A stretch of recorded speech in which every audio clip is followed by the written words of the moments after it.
good on the cloud. There we go. So let's get my right screen. There we go. So hopefully folks can see my screen. It's got an agenda of what we're going to cover today. It's primarily, we've got about sort of 20 minutes, half an hour session to talk about an overview of the release that we in the TFA team have done this week, and Bipin and Mark will be running that presentation. Then I'm hoping we'll seek some more feedback from you guys, the contributors to the project, on the project maintenance proposals. There's no slides for that, but I'll bring up the mailing list where Sandrine has updated the proposal, and we really are interested on feedback, to try and take this forward. And then at the end, of course, we'll open up the discussion for anything on the mailing list that sort of happened over the last couple of weeks. So without further ado, I'll hand over to Bipin and Mark. Let me stop sharing. Stop share, there we go. So Mark, you should have the, Bipin, you should have the ability to take control of the screen now. Yeah, I'm trying that.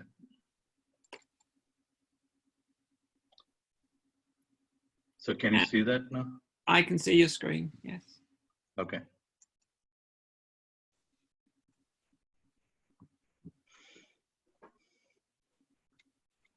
Okay, did that go to the presentation? Yeah, it's gone into presentation mode for me. Okay, cool. Okay, so we'll talk briefly about the release process that we follow, and also give a small update on the release that we just had, overview of the high-level features, where to find all those info, and also some of the future plans in terms of optimizing some of the release process, and would like to get some feedback as well. So yeah, understanding the release process and testing flow, what we want to cover is actually some of the pre-release activities, including code freeze, and we'll talk through some like various test plan updates, change log review, finalization,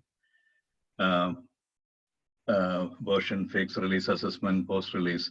So all of these are like steps that we'll go through while we explain those.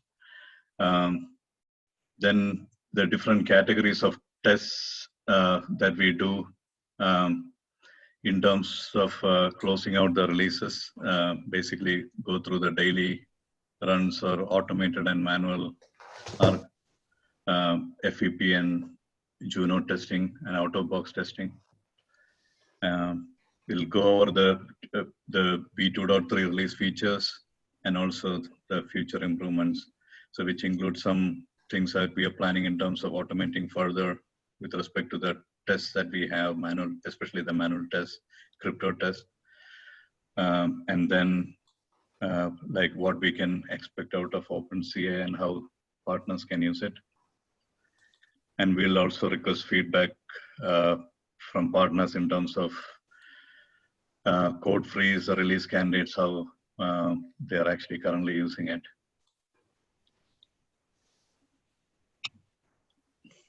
Okay, so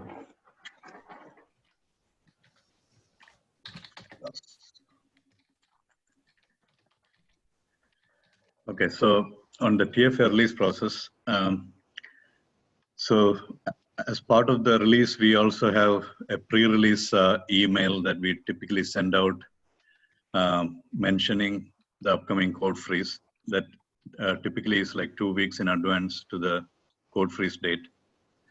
So the intention of this is actually to get all patches to be included in the release, to be like merged ahead of the code freeze date. So all platforms can actually get all their important changes, especially for the release, to get in.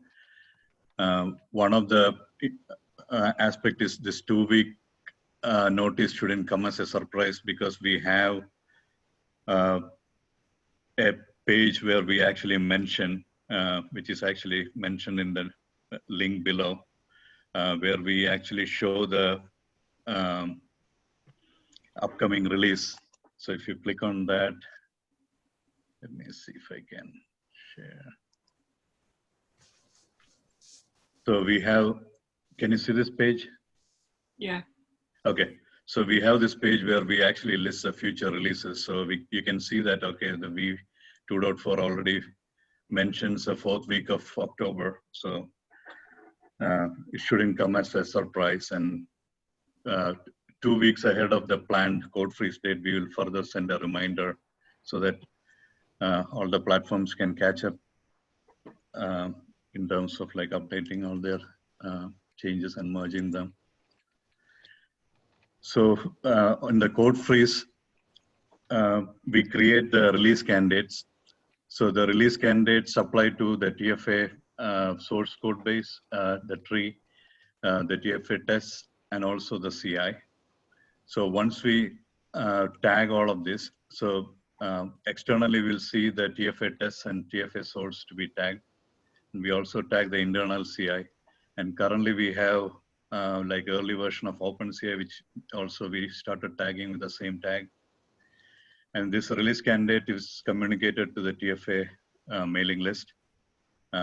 So this enables all partners who want to like start their like platform-based testing against the particular release candidate. And the release testing, we have like a bunch of tests that we are running against a release candidate. We start with the daily runs, make sure they go through fine. We also go through the like automated and manual tests on FEPs and Juno, basically for all ARC32 and ARC64. We also have like out-of-box testing.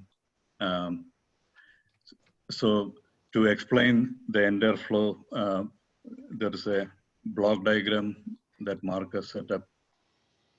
I'll actually jump onto that.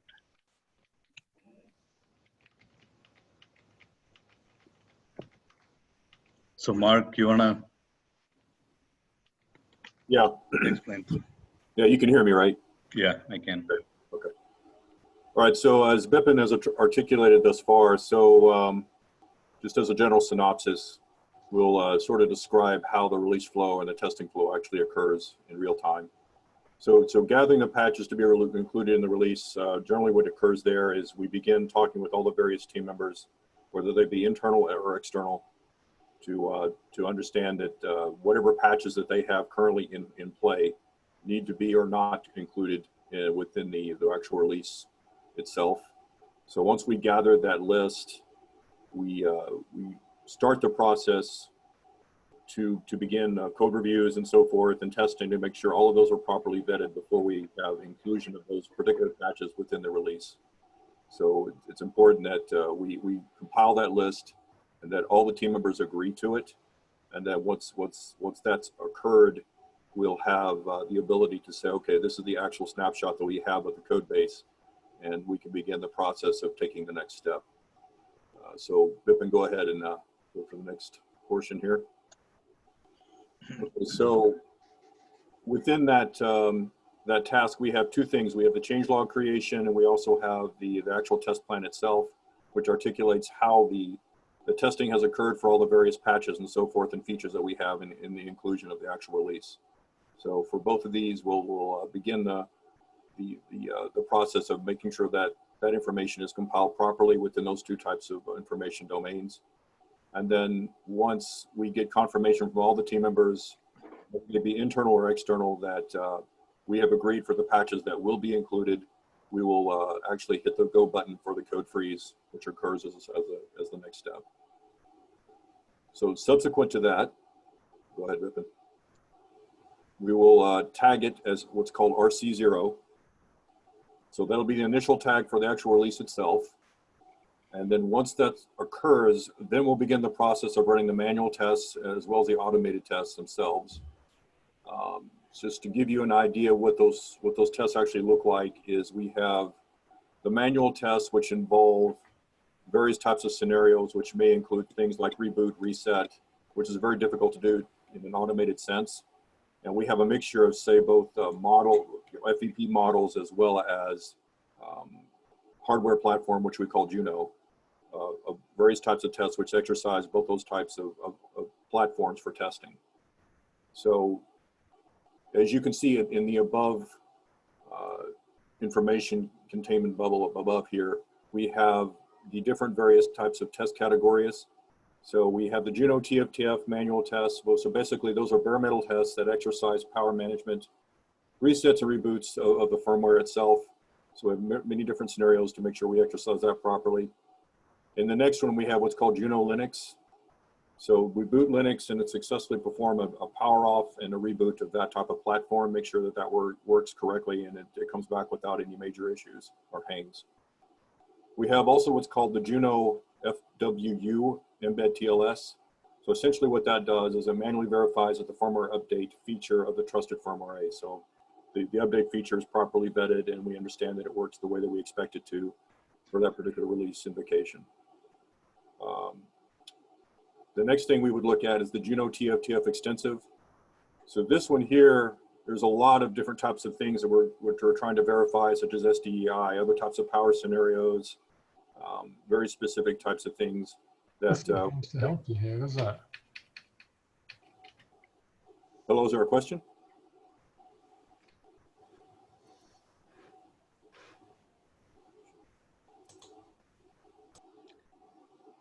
Did we have a question? Okay, I guess Okay, not. no. Okay. But so the extensive, what that does is there's many different types of scenarios that we're testing there. We could do a further breakdown if that is something the other team members here would find useful. But just understand there's lots of other extra things we include within that domain. We have what's called get change mem attributes. So we're exercising the change mem attributes and get mem attributes functions within the TFA code base. Make sure that works correctly. We also have what's called XLAT v2 unit tests. So the breakdown of that would be where we're testing the translation table formats and so forth of the actual code base itself in various different ways. We also have the C model or the FEP model manual test, also doing reboot scenarios, but that's outside the context of an actual hardware platform. In addition to that, we have what's called stress tests, performing various power management scenarios and hot plug functions. So you could look at this as being very close or very akin to the fact that we're doing power management and reboots, but here I think what we're really trying to push is the fact we're doing it in a more random fashion to make sure that there's nothing going on that we didn't see before with a more straight line approach that we would have in the prior testing forms. And the last thing we would consider would be the out-of-box testing. So we have a manual test process that we primarily use to check that the process that's articulated within the user guide actually works as the way we expect it to, and it's up to date and essentially accurate. So those are the different test categories, and we'll make sure that each of those pass the way we expect them to. And then Bipin, you could go on to the next step.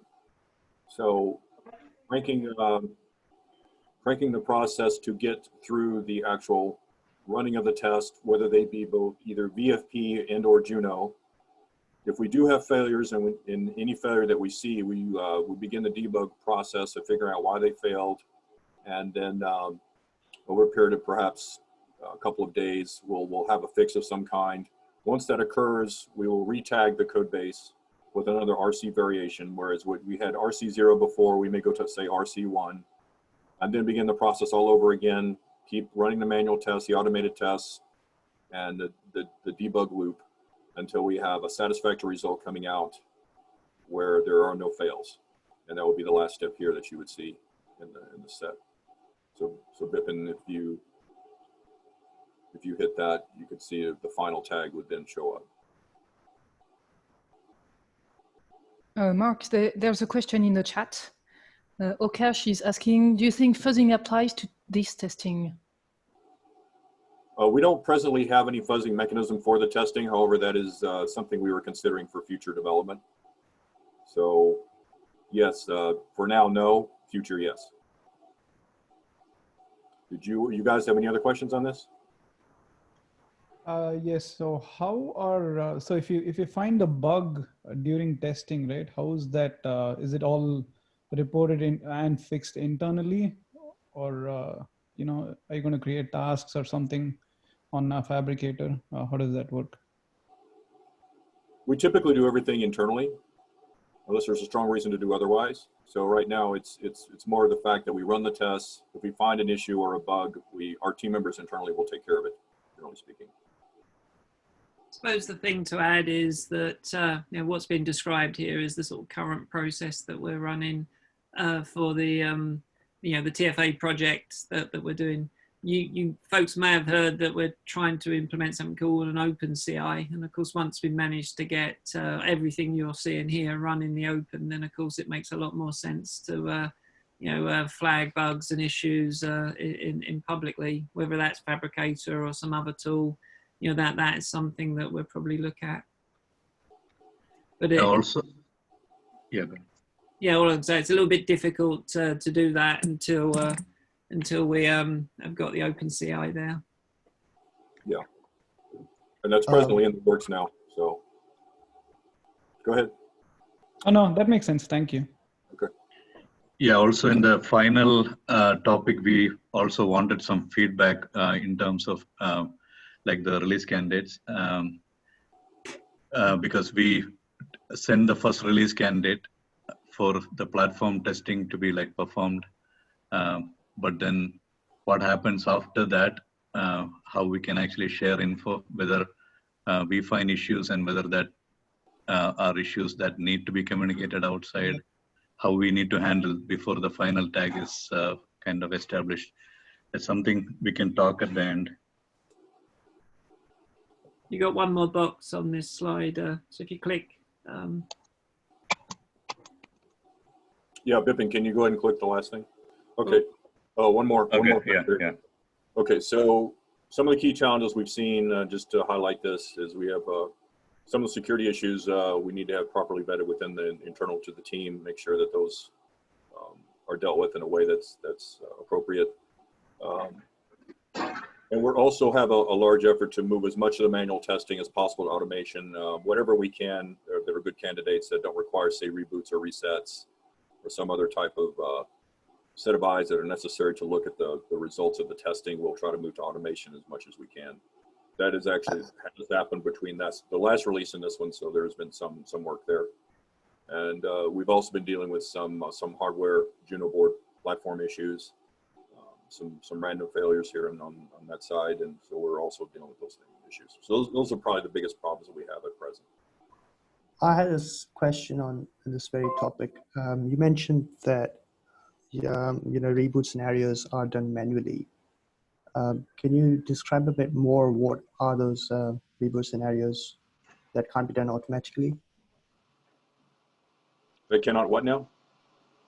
That cannot be automated. The reboot scenarios that you can't automate at the moment. Can you describe what are those? I mean, are they just cold reboot? Or they could be cold reboots. So we have different what's called power management scenarios where cores that are powered down and powered up at random intervals or intervals within the testing frame, and those are difficult to actually automate in a general sense in the flow that we have presently. So it requires us to actually run the test, you know, invoke it from an actual command line, particularly for the hardware platform. So you know, someone may have to be present to actually hit the reboot button, you know, or to return from that kind of. Yes. Yeah, there is actually one improvement that we are looking for the future. That is to hook a few Juno boards actually onto the network through PDUs, and then you can have like scripts around this to actually do the power ups and downs instead of actually having to press the buttons. So this is actually being investigated. I think the infrastructure team is trying to set this up. So once we have the setup there, but we are actually going to try whether that can be made to work, and then we can put some scripts around to automate I see. this. Yeah. Right. Final quick question. For some of the for the tests in EL1, do you run Linux, or do you have something else running in EL1 for better kind of access to or better control over EL3? If you're testing EL3, for example.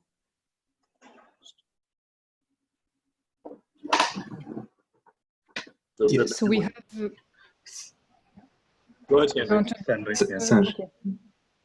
Okay, yeah, so we have two broad categories of tests. We do some boot tests up to Linux, but that's really just a boot test. So just making sure Linux boots successfully up to the prompt.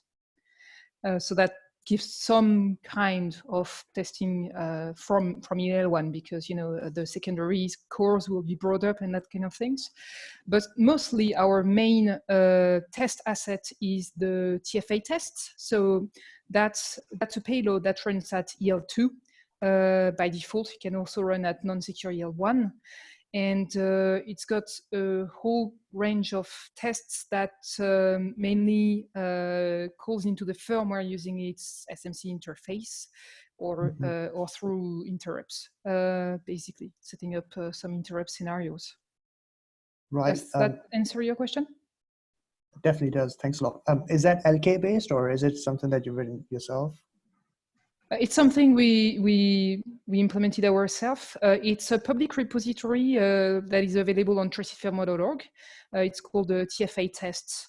So it's really, just something we try to make as minimal as possible, as bare metal as possible, because we felt like we could have done some testing from Linux itself, writing applications, but then you have a lot of software layer in between your test and the firmware. So we thought we needed something that was more close to the firmware, which is why we implemented this TFA tests suite. That's great. Thank you. Hey, sorry, I just have another question. Right. So this, I just thought of this when I saw the security issues thing. So let's say you find a security issue with the 2.3 tag, right? But it really also applies to 2.2 or 2.1 releases. How are the security issues being communicated, right? Because you might have real systems using 2.1, 2.2 with the security issues, right? It's not directly related to this, but yeah, if not now, it'll be nice to have that addressed sometime.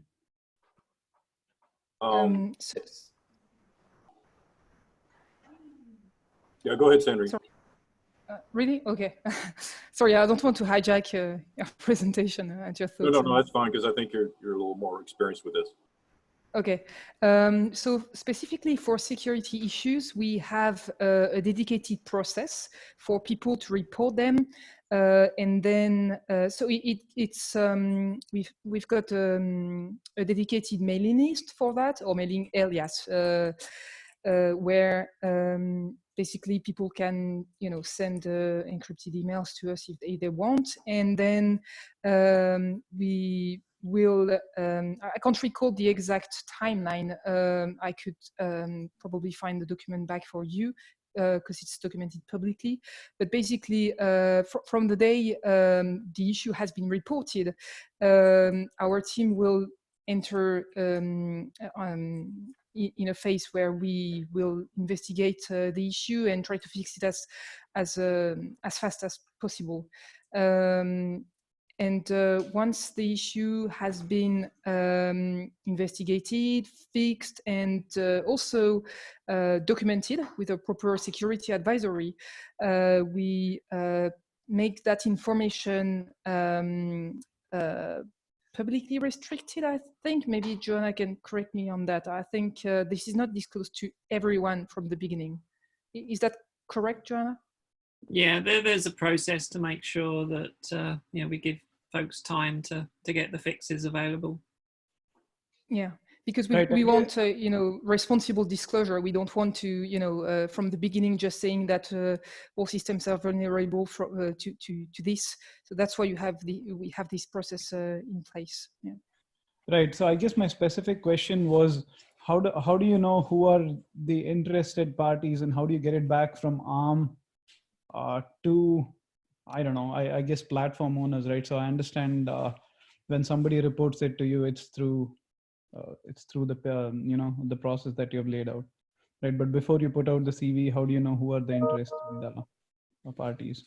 So Right. this Again, is I know it's slightly off topic, but yeah, so, yeah. sure. So it's normally managed through we get the list from Matteo, our technology manager, who keeps lists of people who are interested in the project and who have contacted him. So we've got a list there of folks that are in it. So I would you know, recommend to contact Matteo to or me, and I'll put you in contact to Matteo to make sure that you know, that you're on the appropriate lists. And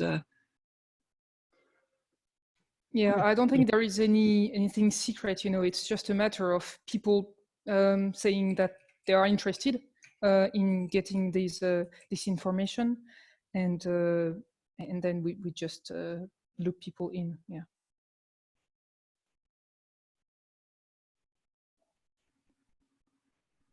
Does that answer your question? Do we have any other questions? That answers my question. Thank you.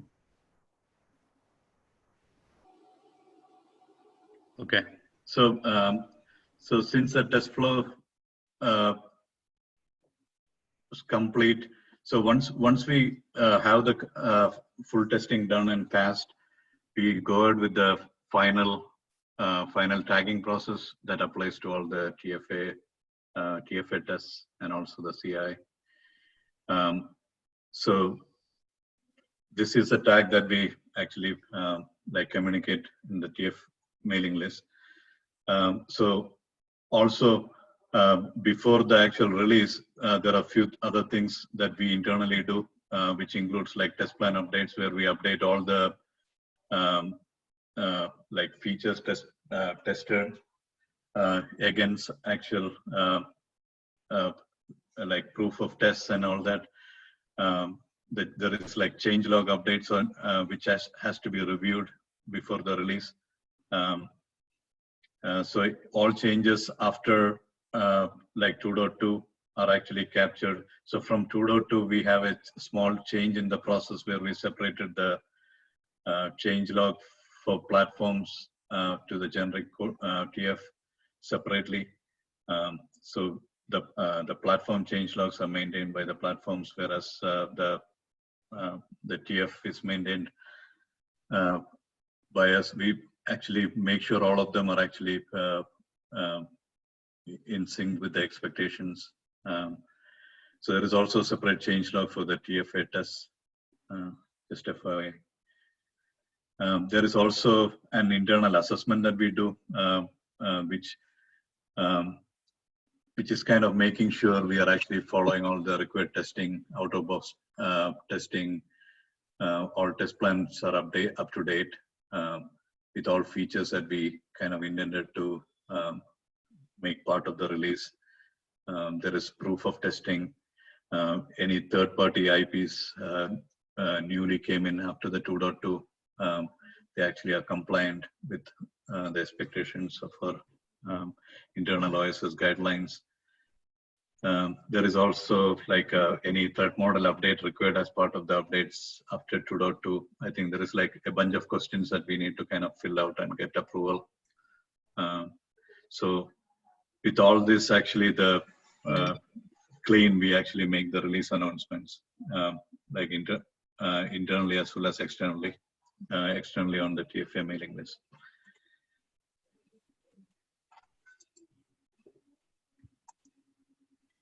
So, so that was about the overall process. And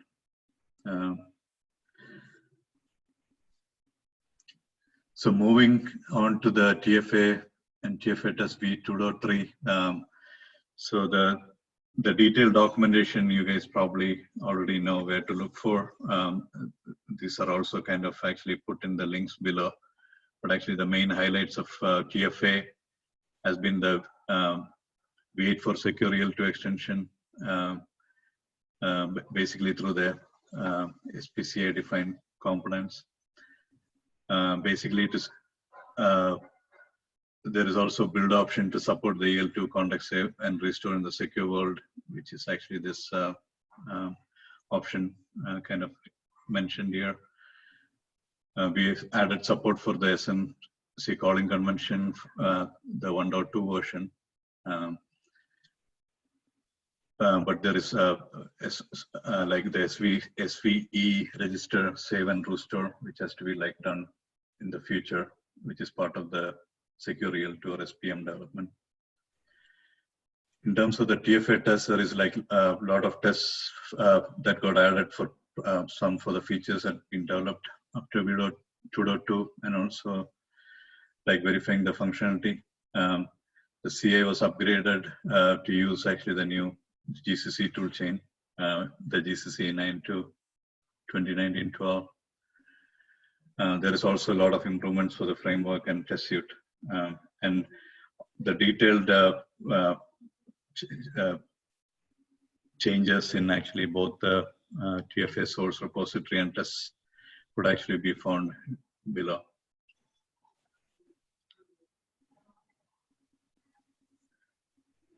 And as Joanna previously mentioned in one of the previous meetings, so we typically take about 7-8 days for our release, and we are, with every release, we are actually learning something new in terms of what we could improve, and trying to do some of the automation that we can, which is like lower hanging fruits, but we are close to getting most of the like easy ones automated. So this time what we have found is actually one of the bigger bottlenecks have been like the Juno boards. As Mark previously mentioned, there has been trouble in terms of the stability of the boards, and also like the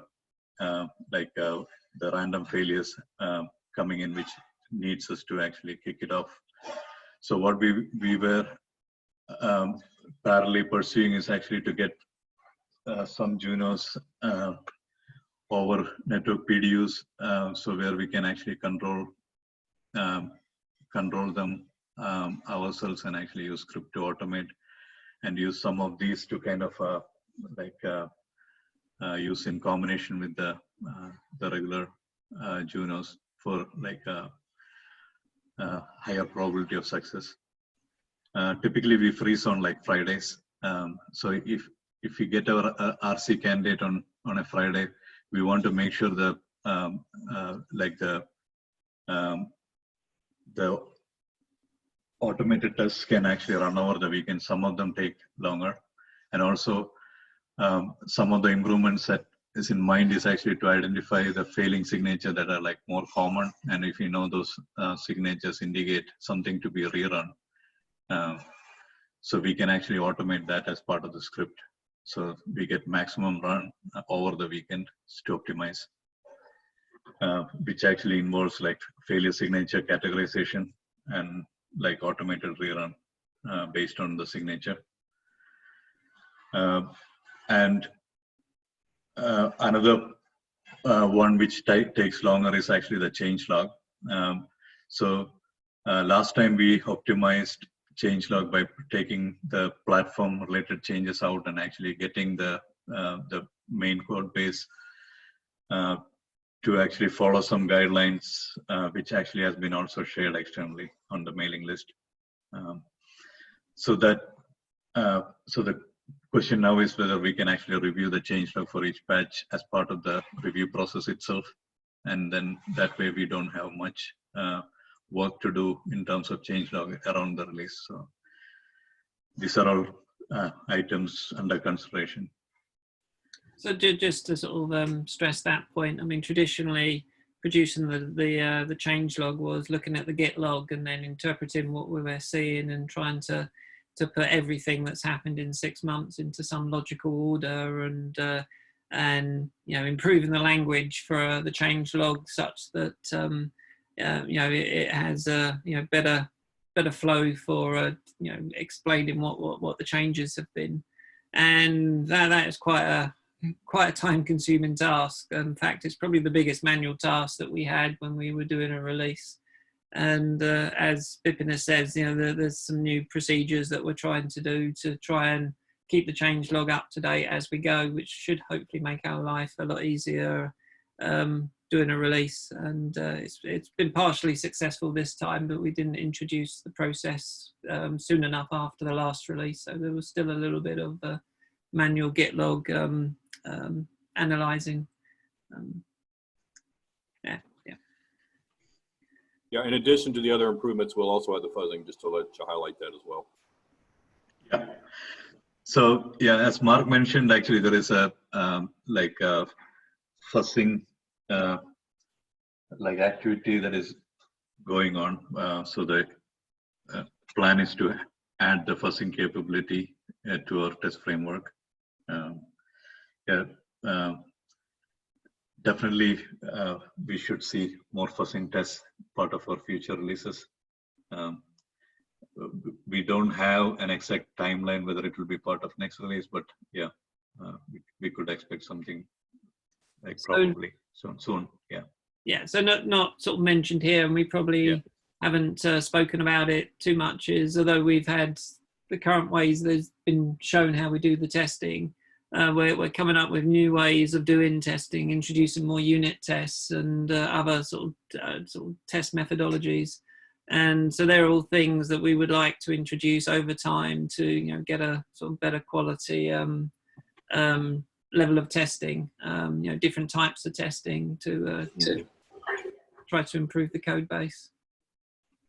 Yeah, plus coverage, code coverage, and yeah, we've introduced internally a code coverage solution where we can now measure for the test that we have what lines of code have actually been tested, which was quite a challenge. Although code coverage is a technology that of course is quite familiar for people in sort of user land type levels, it was something that we've had to come up with new ways of tracking this to try and introduce something, and eventually we're hoping that will be upstreamed as part of the OpenCI once we get to that point. Yeah, and go ahead. Well, I was about to talk about the change log, right? So one thing that we can consider is it's the change log for each release is growing longer by the day, right? So it might be worth considering breaking it up into different categories. I don't know, perhaps different text files or HTML or something. Yeah, otherwise it's like 500, 800 or 1,000 lines of a change log, right? So that's something that we should try to consider. Yeah, I agree that it is actually pretty long. Yeah, that's something we'll actually discuss and communicate as well.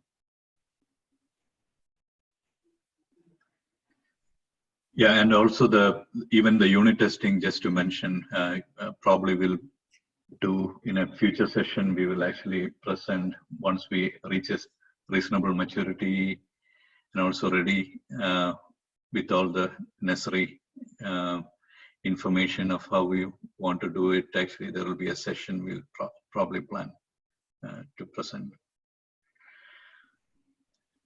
So the other improvements, actually, as I mentioned, there is an OpenCI effort that is going on. So once that is actually available, that could enable all partners to adopt similar flows for the platforms.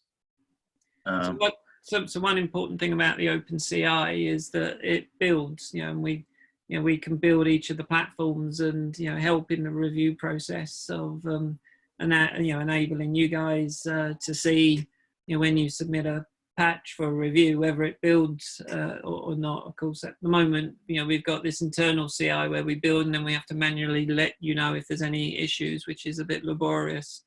And the open CI is starting to be, there's aspects already available in the sense of it's there's upstream portions of it, but it's not used in any of our CI processes yet. It's it's currently still being created there, and once it's reached the stage where we can start replacing bits and pieces from the internal CI, we will do that. And of course, you guys, the review process for patches will hopefully benefit from that, because we'll make build rather than as I said, the sort of manual process we have to do at the moment of notifying patch submitters. The OpenCI will automatically notify if there's build issues or test failures as and when we can introduce more of what we have internally, externally. The other advantage also of this OpenCI will be that all contributors will be able to modify it. If you want to add your platform-specific test inside it, then that's something that will be possible. Whereas at the moment, most of our testing is focused on AVP and Junos, which are the official ARM targets.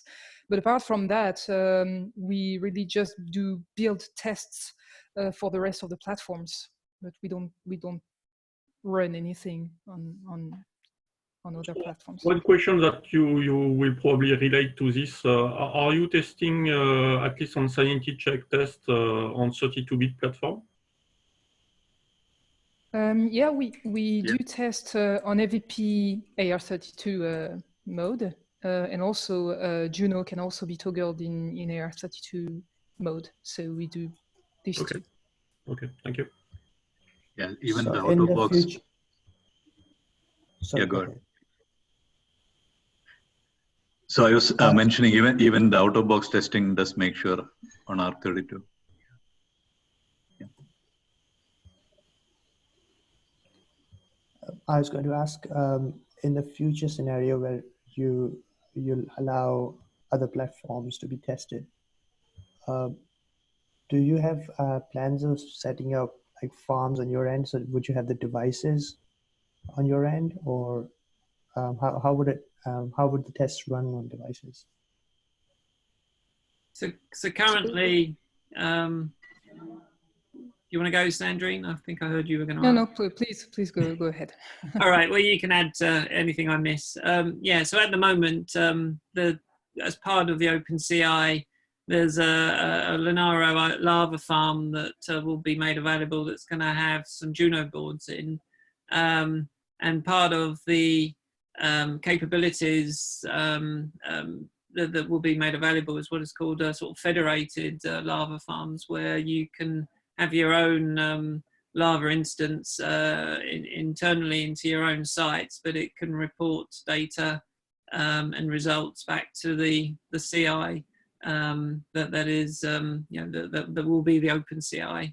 So you don't necessarily have to give boards to Linaro, who are the company who are hosting the trustedfirmware.org and who we are working with to provide the CI capabilities. But I mean, that might be an option as well. But so there are options there that can be explored if you want to investigate that. Thanks. Okay, the last point was actually how the release candidates are actually used by platforms. Basically, was it useful to communicate the RC or the email list, whether you need the additional release candidate information to be like communicated. This is what I was mentioning earlier about when it was asked if there is a failure internally based on whether it applies. It's like something major that need to be like communicated externally. Should we start communicating the additional RC tags to the email list, and also any feedback on actually whether the RC was used on any platforms for testing before the final tag. That would be good.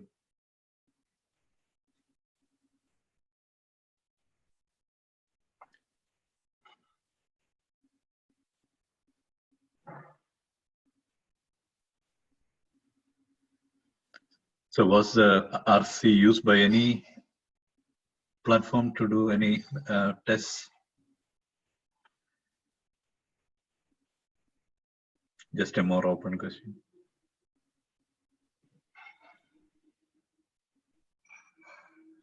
So if you had, you know, and you had found issues while we're in the close down, then of course, you know, we would treat them, you know, like other bugs that that might be, you know, being reported from, you know, the testing that we do.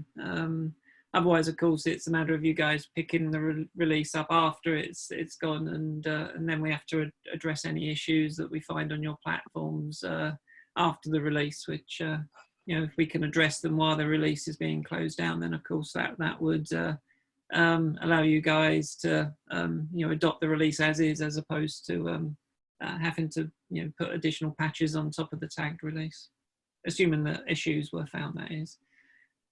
So are you actually backporting fixes to releases? For example, I don't know, we find some issue on master.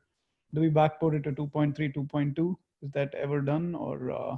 No, it's always sort of at a point in time we do the release, and any patches that come in after the release has been finalized, you know, will be, you know, after that point. You know, what the purpose of the tag release is we can say at any point in time, you know, for that particular tag release, you know, this is the type of testing that we've done.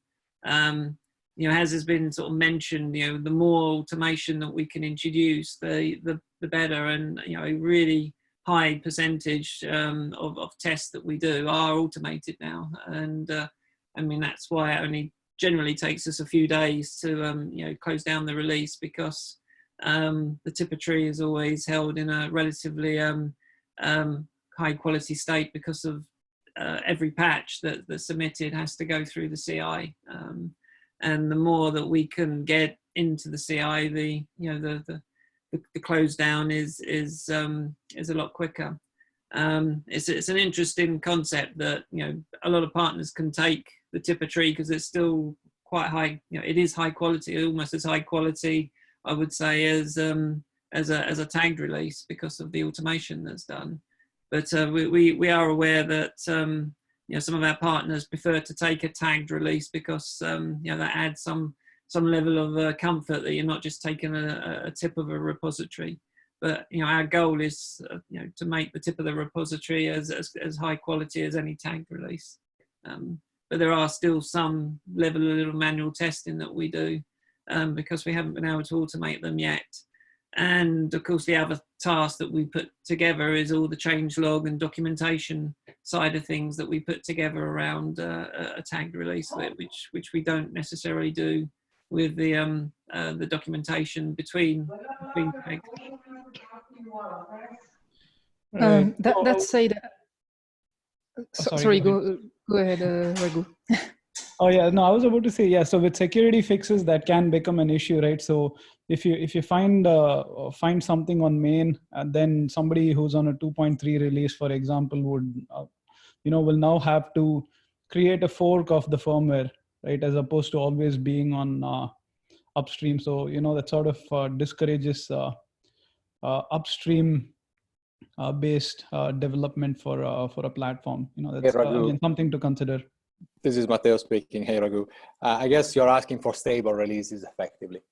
The concept of stable releases in trusted firmware has been considered in the past, but when it was only ARM maintaining the project, it was not really an effort we could afford ourselves.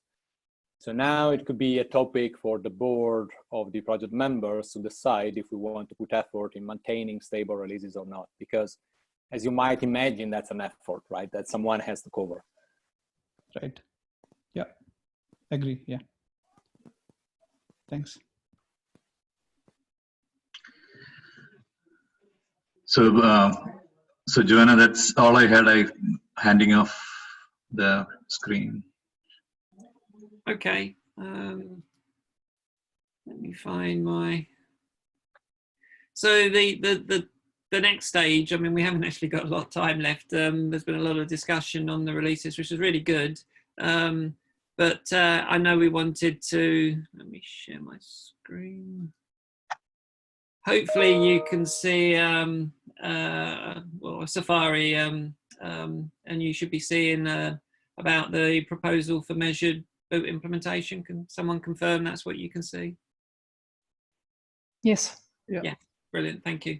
Yeah, so one of the things we wanted. Actually, it's not the measure boot one. I think it's the maintenance proposal one. Yeah, I beg your but we pardon. can see your screen. Yeah. Yeah. Let me find that's the one.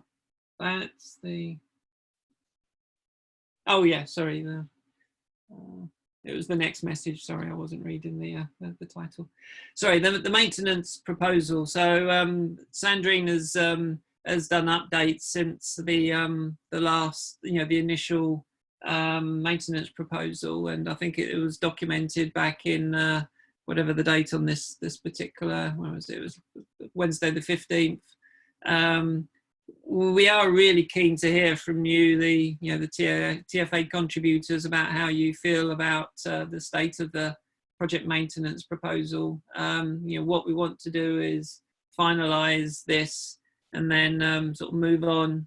There may well be a project-specific document that we may want to produce to iron out some of the details, but we wanted to make sure that you, the contributors of the project, are in line and in agreement and happy with the proposal. So, I mean, we've only got a few minutes left, but I know Sandrine and I and the project team in general would like to hear if there's any comments on any more comments on the proposal. Yes, just this again based on today's discussion. I don't know if it makes sense to add handling of security issues for a project. I don't know if that should be per project or if it fits in here. So that's something that we might want to consider. Yes, I mean there is discussion at the technical steering committee level, across the the vulnerability management process across trustedfilmer.org project. So that is something that is discussed and is being discussed and is being put in place. But that should be out. This proposal should be able to reference that once that's fully released. Okay.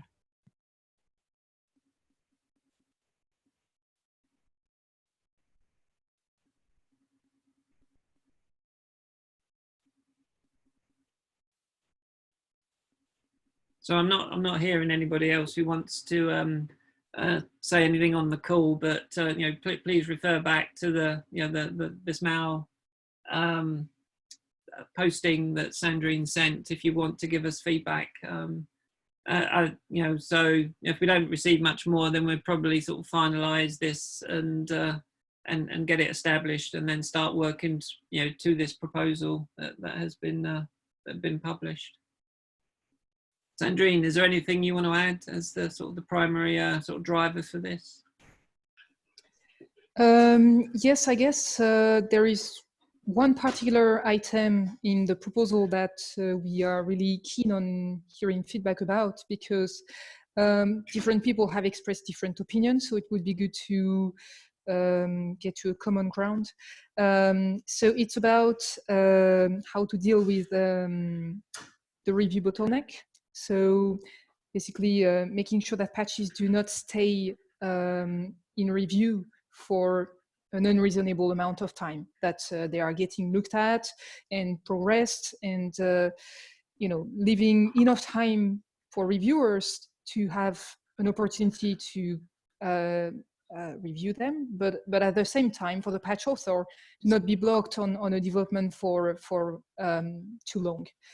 And so the current proposal is that basically the idea is to increase the pool of reviewers, of maintainers in particular, so that with more people, the hope is that we will be able to do more reviews, and so less patches waiting But there's been discussion about alternative to that, that we could, for example, have a minimal wait time.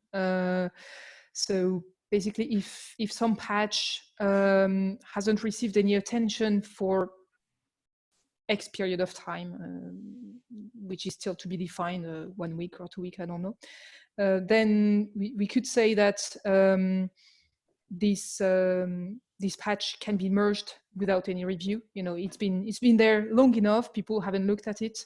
We don't want to block development, so we will just merge it as is. So that's one possible option, which is not necessarily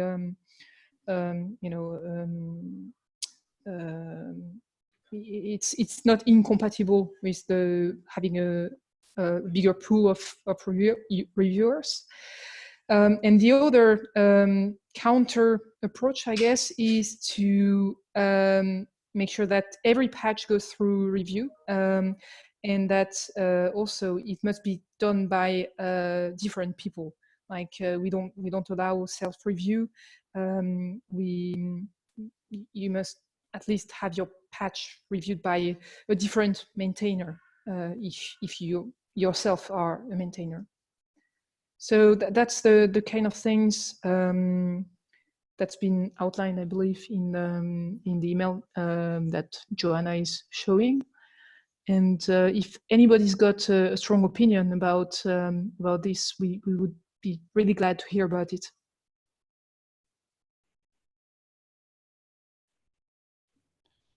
Not a strong opinion, but initially I think what we have now is good enough for now, and we can tweak it as time goes by.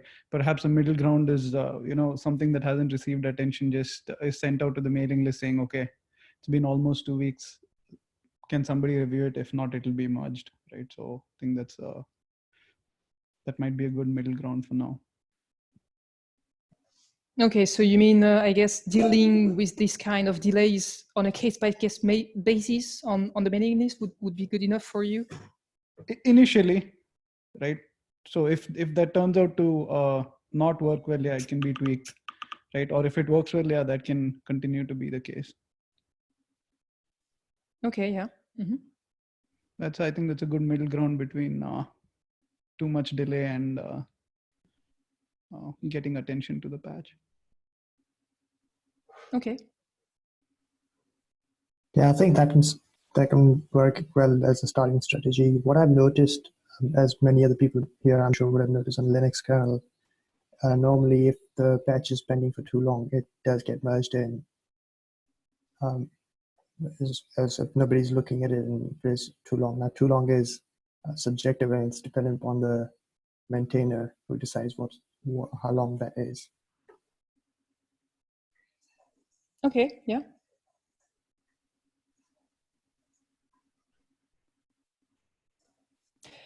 What about allowing or forbidding self-review? How do you guys feel about that? Do you feel like it's really important that every patch is getting looked at by at least 2 pairs of eyes, or are there some cases where you think it would introduce too much delays, and because people don't necessarily have the expertise to review the patch or stuff like that? Yeah, I could go either way with that. I don't have a strong opinion. If somebody isn't looking at it, then yeah, probably. I mean, I look at topics that I care about, right? So I'm assuming other people will do that too. So if nobody has looked at it, I think it should be okay to merge. Just an opinion from me. If it's a platform-specific code, I think we can allow self-code review. But if it's a common framework or a library, then it's better to expect code review from others.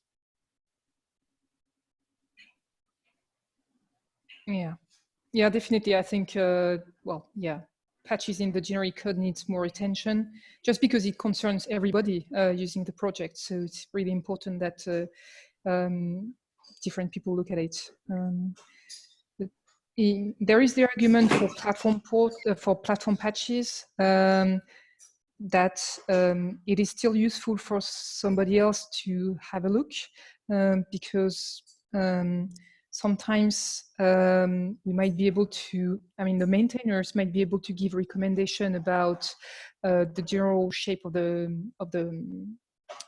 patch. Like we've seen in the past some people that were pulling in, basically pulling in drivers into their platform port, drivers that were available in the generic code, but they wanted to make some modifications, and just duplicating the code, copying it in their own platform in order to be able to edit it like they want was just the easier path for them.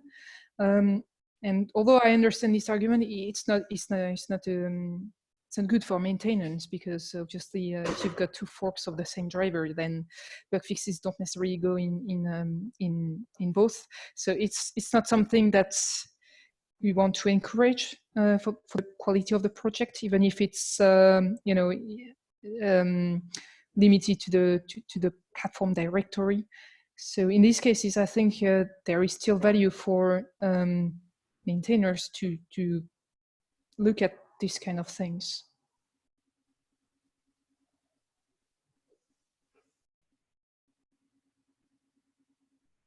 Yeah, I like the suggestion that was just given. Okay.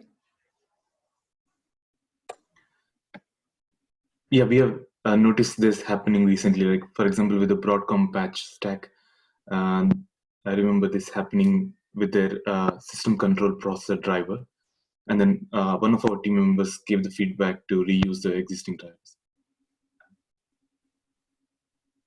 I think this has happened on sort of multiple platforms. It's the sort of role of what the maintainers is to try to look at the the broader code base, including all the platforms, and I guess it's the sort of difference between sort of a code owner of the platform and maintainers of the project, who are sort of trying to look at the sort of the larger picture. Our desire is that maintainers are not just ARM people like they are today. Is that you guys as platform owners want to join in and sort of look after the project for all platforms, not just your own, and will join us as sort of maintainers. But we need people to be willing to sort of spend the effort and the time to look at the project overall, not just sort of concentrating on their platform port. And I know a lot of you do that, but that's our goal really, is to make more of the contributors sort of maintainer level contributors. I have a concern regarding that. As of now, I think the +1 vote carries some more responsibility of doing the code review thoroughly rather than +2. The +2 is only the maintainer with the +2 rights is only responsible for doing high-level sanity checks, right? And trying to be a gatekeeper. And as such, now everyone has a +1 vote by default. So do we need to actually increase the number of maintainers? I think we do, because it's the +2 rights who are the ones who can do the merging at the moment. And it goes back to sort of Sandrine's point about the making the decision of how and when a patch is actually applied. I don't think we want +1 reviewers who are they are doing a very important role, because they're the ones who are looking at the nitty-gritty of the detail, but it's the maintainers and the +2 reviewers who are taking this broader view. And it's once we're satisfied that the broader view of the project is, with the patches coming in, are satisfied that's when we feel that we can do the merging. And the more folks that we can have at +2 and have merge capabilities, the better for the project. But as long as those people take on the broader project responsibility of making sure that they're looking not just for their platform or for their piece of functionality that they own, that they're willing to look at the whole project. Okay. I mean, the process actually that Sandrine has proposed has details on the level of you know, what it means and how to get to the maintainer level. I am aware of time, so we've overrun by about 7 minutes, and I didn't want to sort of stop the discussion while folks have time to talk about this. But I guess at some point I'm going to have to finish the call. Unless anybody has got any sort of urgent things that they want to talk about here today in this call that can't wait, I probably need to sort of exit the call. But I do urge that if you've still got questions that you want to ask, and you know, do respond to Sandrine's posting, and yeah, we will follow up on them.